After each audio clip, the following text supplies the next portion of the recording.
రాజాను చెప్పేది? మీ నాన్నగారు స్మగ్లర్స్ పుట్టాకు సంబంధించిన వారా? అవును సీత, ఈ విషయం నాకు తెలియకుండా నా ప్రాణం పోయినా బాగుండేది. నాది గొప్ప పుట్టుకని, నా తండ్రి ఒక గొప్ప వ్యక్తి అని గౌరవంగా తలెత్తుకు తిరిగిన నేను ఈ నిజం లోకానికి తెలిస్తే తల ఒప్పులు కావాలి లేదా తల వంచుకు చావాలి. బాధపడకు రాజా. సీత, మగవాడిగా నాకేం పర్వాలేదు, కానీ డాడీ నేరస్తుడనే విషయం నా చెల్లెలికి ఆమె భర్తకి తెలిసిన రోజున ఆమె కాపురం వల్ల కల్లోలమవుతుంది. నేరస్తుడి కూతురు తన భార్య అని తెలిసిన రోజున నా బావ ఆమె నశకించుకోవచ్చు లేదా వదిలేయచ్చు. రాజా, ఆమెకి నిజం తెలియనివద్దు. అవును, మా బ్రతికేమైనా సరే నా చెల్లెలి కాపురం చక్కగా ఉండాలి. అందుకే ఆమెకి నిజం తెలియనివ్వకూడదు. ఏమిటి, అన్నయ్య ఇంట్లోంచి వెళ్ళిపోయాడా? అవునమ్మా, 2 రోజులైంది. అప్పటి నుంచి పెద్దయ్య గారు తిండి కూడా మానేసి తన గదిలో కూర్చుని కుమిలిపోతున్నారు. ఏం జరిగింది రామయ్య? అసలు గొడవ ఎందుకు వచ్చింది? నాకు తెలియదమ్మా. ఇద్దరూ గదిలో ఏదో గొడవ పడ్డారు. రాజాబాబు తనే పోతానన్నాడో పెద్దయ్య గారు పొమ్మన్నారో నాకు తెలియదమ్మా.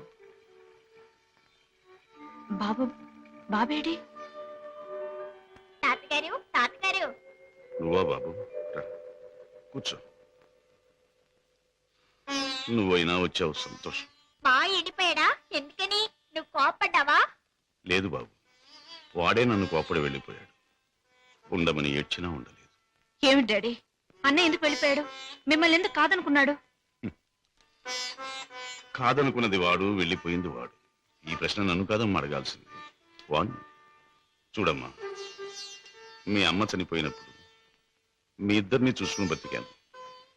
నువ్వు పెళ్లి చేసుకుని వెళ్ళిపోయినప్పుడు వాణ్ణి చూసుకుని బతికాను. ఇప్పుడు వాడు కూడా వెళ్ళిపోతే ఇంకెవరిని చూసుకుని బ్రతకాలి? ఎందుకు బ్రతకాలి?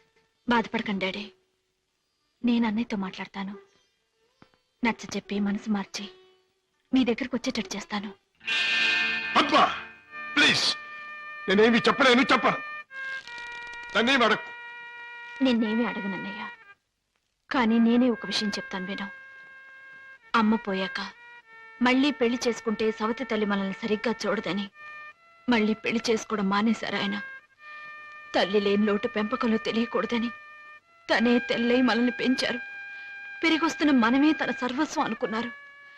ఇలా జీవితంలో ఎంతో త్యాగం చేసి ఎన్నో సుఖాల్ని పోగొట్టుకున్న మన డాడీ ఈ రోజు నువ్వు ఇల్లు విడిచిపెట్టరాగానే ఎంత కుమిలిపోతున్నారో తెలుసా? అన్నయ్య, ఈ వయసులో ఆయన ఎందుకు బాధ పెట్టాలనుకుంటున్నావు? ఎందుకు ఒంటరివాణ్ణి చేసి శిక్షించాలనుకుంటున్నావు? ఎందుకు ఆయన గుండెల్ని గాయపరచాలనుకుంటున్నావు? ఎందుకన్నయ్యా, ఎందుకు? నీ మాటలతో నన్ను వేధించు. వెళ్ళిపో. వెళ్తానన్నయ్యా, వెళ్తాను. కానీ ఒకటి మాత్రం గుర్తుంచుకో, కారణం ఏదైనా దైవం లాంటి డాడీని బాధ పెట్టడం మాత్రం పాపం అన్నయ్య, పాపం.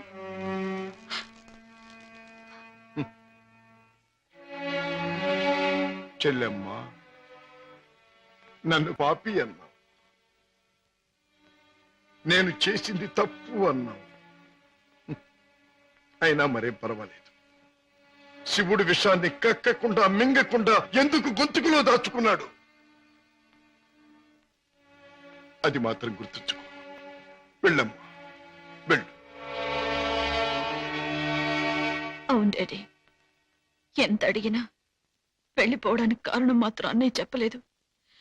కానీ ఎట్టి పరిస్థితుల్లోనూ ఇక్కడికి రానని ఖచ్చితంగా చెప్పేశాడు.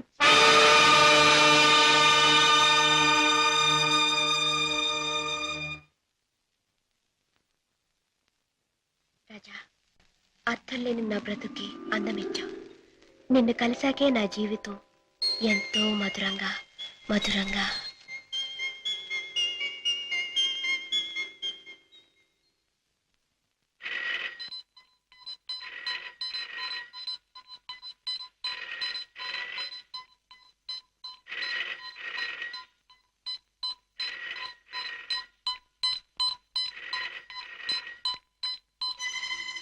హలో,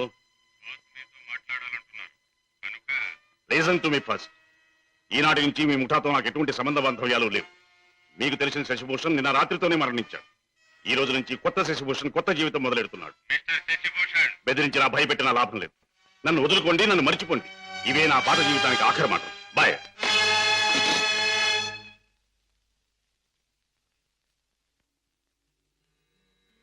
రామయ్య, అయ్యగారు, ఆ వెలుగు చూసావా రామయ్య? అది రోజు ఉదయించే సూర్యుడు వెలుగు కాదయ్య. నా చీకటి బతుకులో మొదటిసారిగా ఉదయించిన సూర్యుడు. ఆ వెలుగులో కొత్త అందాలతో నా కొత్త జీవితం ప్రారంభమవుతుంది. రామయ్య, నాకు సహాయం చేయాలి. ఏమిటి అయ్యగారు? నాకు ఈ రోజు నీ బట్టల జత ఒకటి కావాలి. అయ్యగారు, ఆశ్చర్యపో, నిజంగానే ఆస్తి అంతస్తు ఏదీ ప్రదర్శించని అతి మామూలు దుస్తులు కావాలి. నా సంపాదనతో కొన్నది ఏదీ నా దగ్గర ఉండకూడదని నా కొడుకు చెప్పాడు. అందుకే నీ దుస్తులు నాకు అవి ధరించి అతి సామాన్యమైన మనిషిగా నా కొడుకు దగ్గర పెడతాను. అలాగే అయ్యగారు.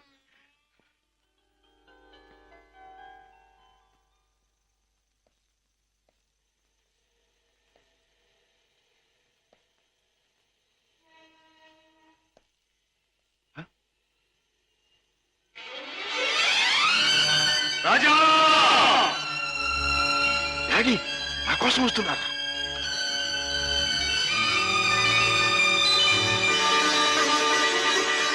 Daddy! Raja!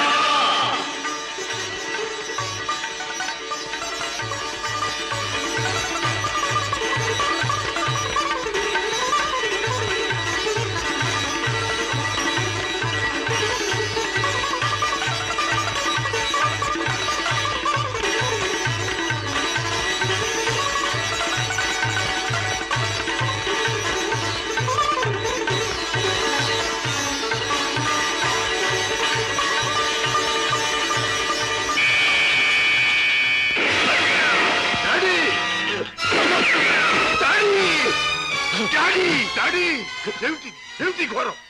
My dear son, దారి తప్పిన మనిషి ముగింపు ఇలా దారుణంగా ఉంటుందని నాకెప్పుడో తెలుసు. డాడీ! రాజా, జీవితంలో అన్నీ పోగొట్టుకున్నవాణ్ణి. నాకు మిగిలిందల్లా నువ్వు ఒక్కడివి. నీకు దూరమై ఒంటరిగా బ్రతకడం కంటే మంచివాడుగా మారి ఇలా మరణించడమే మంచిదనుకున్నా. డాడీ! ఎవరు ఎవరు మిమ్మల్ని దెబ్బ తీసింది? ఎవరు? నా మాటలు విని మారిపోయి వస్తున్న మిమ్మల్ని చంపడానికి ప్రయత్నించింది ఎవరు? ఎవరు డాడీ? ఎవరు? చెప్పను, చెప్పలేదు. రాజా, రాజా, మొదటిసారిగా మీకోసం నేను తప్పు చేశాను. ఆ తరువాత మిమ్మల్ని చంపుతామని బెదిరించి నా చేత వాళ్ళు తప్పులు చేయించారు. మీకోసం, మీ మంచి కోసం అడ్డదారి నడిచిన నేను అన్నీ మర్చిపోవాలని తాగుడికి దగ్గరయ్యాను, బిడ్డలకు దూరం అయ్యాను. ఇప్పుడు ఇలా వెళ్ళిపోతున్నాను. అలా అనకండి డాడీ. అన్యాయంగా మిమ్మల్ని అంతం చేయడానికి ప్రయత్నించిన ఆ మనుషులెవరు? వాళ్ళంతా నేను చూస్తాను. చెప్పండి daddy. No no, I won't tell you, I won't tell you. Daddy! Raja, సుఖంగా బ్రతకవలసిన నువ్వు ఆ రాక్షసుల జోలికి పోయి ప్రమాదం తెచ్చుకోవటం నేను సహించలేను. రాజా, డాడీ! రాజా, నిండు మనసుతో ప్రేమించే కన్న కొడుకు చేతిలో కన్ను మూయటం కంటే నాకు వేరే అదృష్టం ఏం కావాలి? డాడీ! ఏం కావాలి? Daddy! Good bye my son. Daddy!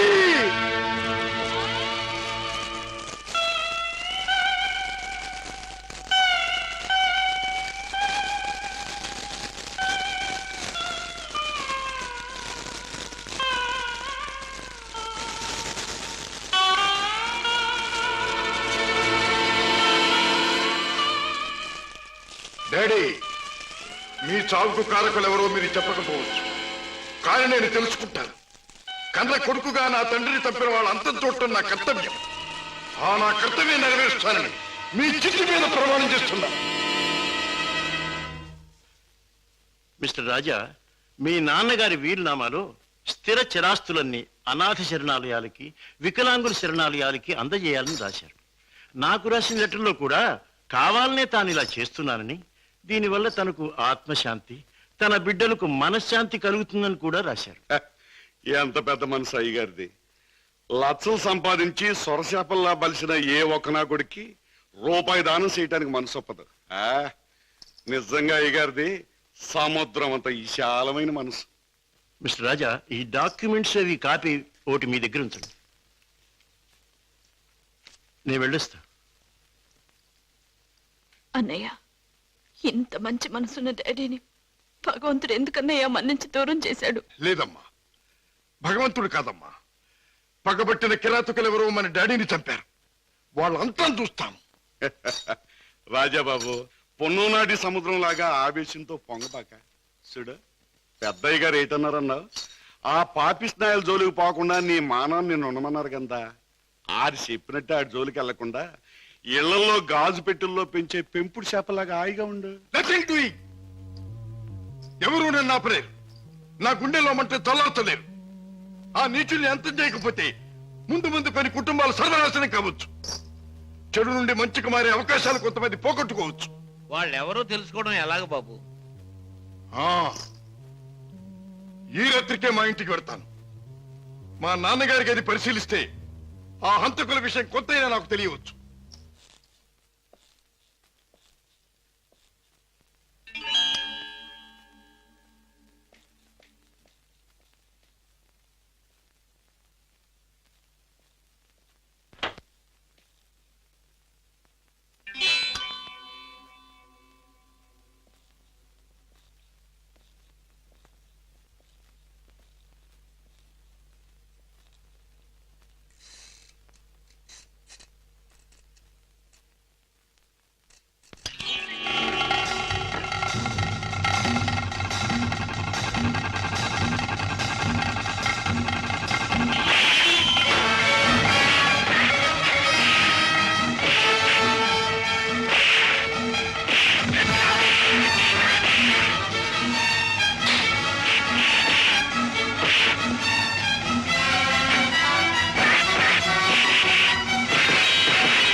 Mister రాజా, ఇతనికి ఏం ప్రమాదం లేదు. రేపు ఉదయానికి కళ్ళు తెరిచి మాట్లాడగలిగే స్థితిలో ఉంటాడు. Thank you doctor. With your permission ఈ రాత్రికి నేను ఇక్కడే ఉంటాను. అలాగే మిస్టర్. ఓకే. నెక్స్ట్. అన్నయ్య, ఏం జరిగిందన్నయ్య? ఇక్కడి నుంచి ఫోన్ రాగానే నీకే ప్రమాదం జరిగిందని నేను కంగారు పడ్డాను.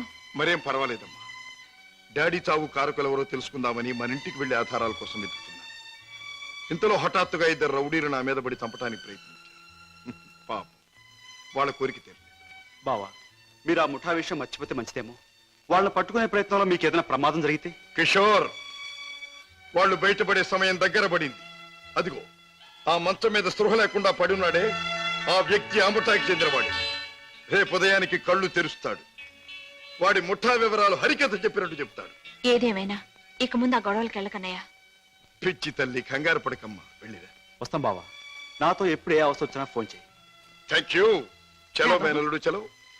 టాటా మావయ్య. టాటా. వస్తానయ్యా. అలాగే. ఇవాళ చెప్పిన పని నమ్మకంగాను చాకచక్యంగాను చేసుకొచ్చినందుకు ప్రతిఫలం అందుకోండి. జగ్గు, ఖాన్, జానీ, హలో కిషోర్, నువ్వు కూడా డబ్బు అందుకోవడానికి తగిన వార్తలు ఏమైనా పట్టుకొచ్చావా? నేను చెప్పే కబురు ఎంత విలువైనదో నువ్వే నిర్ణయించుకో బాస్. మా బావ చేత పట్టుబడ్డ బహదూర్ స్పృహ లేకుండా ఆసుపత్రిలో పడున్నాడు. రేపు వాడికి స్పృహ రాగానే బలవంతాన వాడి చేత మన రహస్యం అంతా రాబట్టుకోవాలనుకుంటున్నాడు మా బావ. Good good. చాలా ముఖ్యమైన వార్త తెచ్చా. అందుకో ఈ డబ్బు. కిషోర్, పట్టుబడ్డ ఆ పరమాత్ముడు కళ్ళు తెరిస్తే నీ బావ బెదిరించడం ఖాయం. దాంతో వాడు మన జీవిత చరిత్రలన్నీ గడగడా చదివేస్తాడు. కనుక వాడు కళ్ళు తెరవకూడదు, వాడికి తెల్లవారకూడదు. Kishore, wait wait. ఆ శుభకార్యం అంటే వాణ్ణి చంపే శుభకార్యం నీ చేతుల మీదుగానే జరిపిస్తే ఈ డబ్బంతా నీది. బాస్, ఏమిటి నువ్వనేది? వాణ్ణి నేను హత్య చేయాలా? నో, అది నా వల్ల కాదు. బాస్, నా గురించి నీకు బాగా తెలుసు. హత్యలు, రక్తపాతాలు, దొంగతనాలు, దోపిడీలు ఇలాంటి అఘాత్యాలు ఏమి చేయని నీకు ఆ రోజు చెప్పాను. ఏ రోజు? నీ ముఠాలో చేరిన రోజునే. అడ్డదారిలో నడుస్తున్నా ఇలాంటి అఘాయిత్యాలు నా చేత చేయించలేవు, ఎంత డబ్బిచ్చినా సరే. All right, all right. అయితే మహాపురుషుడవైన నువ్వు మామూలు పని ఒకటి చేయి. ఏమిటది?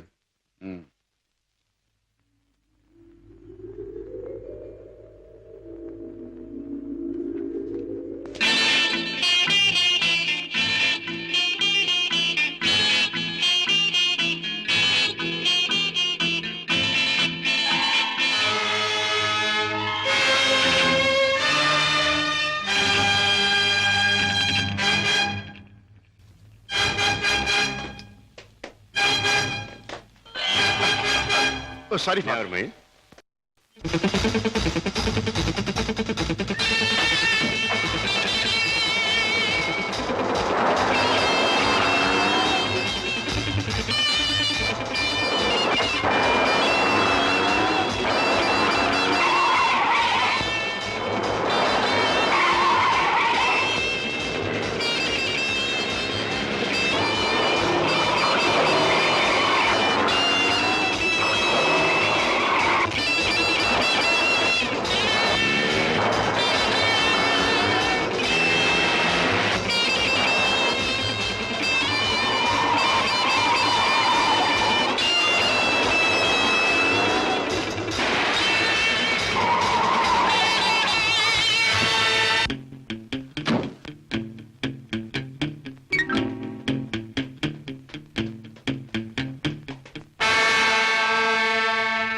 బాస్, నువ్వు అనుమానించట్లే మా బావ ఆ వార్డులో కాపు కాశాడు. నన్ను చూసి వెంటపడ్డాడు. నేను అతను ఆసుపత్రి నుంచి బయటకు వచ్చేలా చేశాను. కనుక మన జాని తన పని తేలిగ్గా ముగించుకుండొచ్చు. బాస్, ఏమాత్రం తేడా లేకుండా పని జరిపేశాను. వాడి ప్రాణాలు తీసేశాను. Very good, very good. చేసిన పనికి అందుకోండి బహుమానం. కిషోర్, జానీ చేసిన పని కూడా నువ్వే చేసుంటే ఇది కూడా నీదే అయ్యుండే. జానీ, బై కిషోర్, నీ వెంట తాచుపాములా తరుముకొచ్చిన మీ బావ నీ ముఖ సౌందర్యాన్ని చూడలేదు కదా? లేదు, అతను నన్ను ఏమాత్రం గుర్తించలేదు. Very good. ఇక మనల్ని గురించి అనుమానించడానికి మీ బావకు ఏ ఆధారమూ లేదు. ఈ సందర్భంగా మనకి దొరికిన ఆధారాలు రెండు. ఒకటి కర్చీఫ్. దానివల్ల ప్రయోజనం ఏముంది బాబు? ముక్కు మూతి తుడుచుకోవడం తప్ప. బాబాయ్, కాస్త బుద్ధి ఉపయోగించి చూడు. కారులో కర్చీఫ్ దొరికింది అంటే ఇది ఆ కార్ డ్రైవ్ చేసిన వాడిదే అయి ఉండాలి. దీని మీద కే అనే అక్షరం ఉంది అంటే వాడి పేరు కూడా కే అనే అక్షరంతోనే ప్రారంభం అవుతూ ఉండాలి. సరే, రెండో ఆధారం ఏమిటి? ఆ కారు బ్లూ స్టార్ క్లబ్ దగ్గర ఆగింది అంటే ఆ క్లబ్ కి ఆ ముఠాకి ఏదో సంబంధం ఉండి ఉండాలి.